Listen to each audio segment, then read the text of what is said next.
Maysville has all kinds of strange lore surrounding it. I've lived here all my life, right across the street from the creepiest place in town, the Haysville Hospital, which has been an empty hulk sitting on top of the hill like some blind sentinel surveying the city. It was closed in the early 1980s and has been rotting away since. I've heard all the stories and thought they were just BS spread by local kids to scare each other, or by adults to keep people out of the place. The building was falling apart with ceilings coming down and tons of broken windows, so I could imagine it wasn't very safe to explore. I ended up house sitting in a house right next door to the hospital, and standing on the porch I could look into the windows, and if I stared long enough, I could swear I could see movement. But the fence around it kept people out, so there couldn't be anybody inside. I finally broke out of my trance and realized that I'd left the door open and my friend's cat had escaped. Frantically, I scanned the area for this dumb cat. I did not want to get the blame for killing it. I looked over at the hospital and saw something small disappear inside the building through a hunk of plywood which had been pried loose from a doorway. Damn it. I did not want to go inside that place risking a ticket for trespassing or something else. There were signs all over saying, "Stay out." And I just didn't want to go in there. After some hemming and hawing, I finally mustered up the courage to slide through a gap in the fence, probably cut by some kids. I squeezed through and headed for the badly sealed door. I could smell the decay coming from the hospital, but there was also an undertone of something else, something rotting, something dead. I pushed my way inside, looking around in the dim light for the cat. The smells intensified and I felt my stomach get a little queasy. I tried to call out for the cat but could barely muster a whisper. I tried again, a bit louder. The damn cat didn't respond. The building was filled with dripping sounds and creaks from either the wind or something else. I took a step inside and locked in place when I heard a sound. It was a wailing.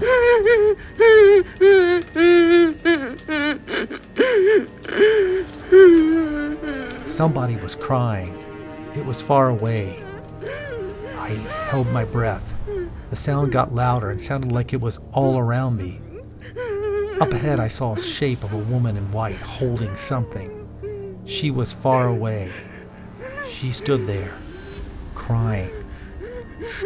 I knew none of this could be real, but part of me wanted to help. I was partially paralyzed. I watched her. Finally, she let out a scream of such pain that it nearly burst my eardrums. I looked at the end of the hallway and she was gone, but I could hear footsteps coming my way. I knew one thing. It was time for me to get the hell out of there. I turned and nearly ripped the plywood off the door as I squeezed outside. I ran blindly and ended up down the hill a bit from the hospital. I was next to a church, and when I looked up at the windows, there was a flickering light inside, and I could hear the sound of a baby crying. It was wailing for its mother. The flickering light continued, and so did the crying. And again, for the second time that night, I ran. I ended up at a local bar where I had a couple of stiff drinks. I talked to the bartender and he said that all kinds of horrendous things had happened inside that hospital and many babies were lost during the birthing process. After a while, I walked back to my friend's house and all the while was thinking about that hospital and that damn cat. When I got back to the house, there was the cat sleeping on the couch like nothing had happened. It had never gotten out at all. I looked out the window at Haysville Hospital, and I could only imagine the horrors that walked alone in the hallways of that rotting corpse of a building.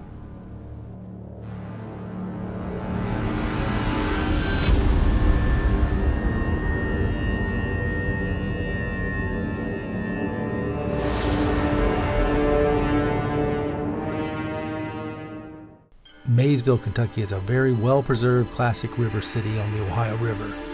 I would stop in when I was traveling through the area, and I started to learn more about it and kind of like it.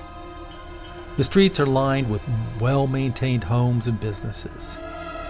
It's held on to its beauty and its heritage, but some of that history is good and some is chilling. One of the more interesting and scary residents is called Phillips Folly. I learned that its nickname came about when Phillips disappeared when only the shell had been built, making the locals believe he'd run out of money to finish it, so it sat as the skeleton of a home. After a few years, Phillips returned and finished the home, and even became the town's mayor in 1833. I would walk by the house and thought it was an amazing place, but it had a strange vibe. One evening, I was passing by and I heard a low growl come from the porch. I froze in place, trying to locate the source, but in the shade of the evening it was hard. As a kid, I'd had a dog tear my arm open and a cold fear ran up my spine. I started to back away when I saw a pair of glowing eyes kind of materialize from the dark shadows. The growling grew louder and it seemed to get closer to me. I moved a bit faster and then I heard the sound of claws on the wooden porch. They were heading for me. I turned and I ran at full speed from the house. I swear I could feel the hot breath of something on my legs as I dashed away. I got to the end of the block and the growling was gone and the street was empty. I scanned the area and saw nothing. I started back toward my hotel when I heard some laughter echo off the buildings on the street. I thought somebody had saw my mad dash and got a chuckle out of it, but I couldn't see anybody. I glanced back at Phillips Folly and saw the shadow of a man in the upstairs window. This made me mad, but later I would learn that the house had been empty for a while and there shouldn't have been anybody in the house that night. I would do a little research and learn that in 1838, a man named John Armstrong bought the property, and that led to him becoming the origin of the famous ghost story within Phillips Folly. Armstrong died in the home, and many locals claim to have seen him and his Newfoundland dog roaming the upstairs front porch. Some say that Armstrong loved his dog, but the dog didn't love anybody but him. He could play with the dog, but nobody else could, and if they did, they usually ended up getting a playful nip or more. Some thought that Armstrong encouraged this in the dog, so maybe that spirit of Armstrong's canine fearsome friend still patrols the area, looking for just one more victim.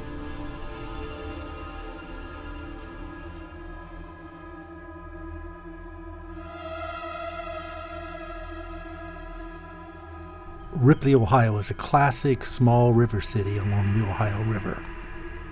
It had been a major center of commerce in the 1800s, but as the world moved on, it got left behind. But it has done its best to remember its heritage.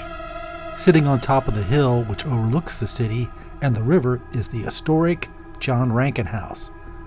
Rankin was a leader in the abolitionist movement to help enslaved people get to freedom.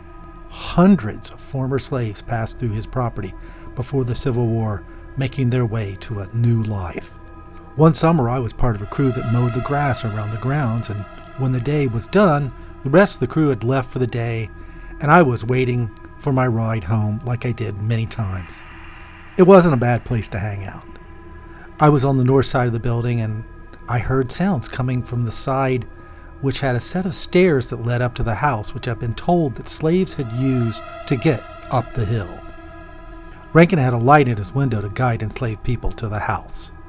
I heard the sound of heavy breathing climbing up the hill, but I thought, nobody uses that except tourists, and the place had been closed for many hours, so I wondered who it could be. I made my way around the house and saw some shadowy shapes struggling up the stairs. They were moaning and groaning. I could see through their outlines like they were ghosts. One shape fell to the ground and the other helped it up. They swiftly climbed the hill and headed right for me. I backed up until I hit the house. The shapes moved past me, and I swear I could smell their fear. Then I heard a yell down the hill for them to stop. Then I heard a gunshot that echoed off the building. I looked to where the gunshot had come from, to behind me where I heard somebody scream in pain. One of the shapes laid on the ground and the other held its head in its hands, as if it didn't know what to do. Then there was another gunshot and the standing shape ran off. I could hear them weeping as they ran off into the tree line. I could hear the sound of footsteps coming up the stairs, and I knew that had to be the slave hunter. At this point I turned and ran around the house, and I didn't stop until I reached the museum where the tour started. I turned and looked back, and the area was clear. No body on the ground, no gunman. Just the sounds of the city below and the wind in the trees. I discovered that I dropped my phone during my escape, and I reluctantly walked back to find it, and I really thought I saw a pool of blood on the ground where the shape had fallen.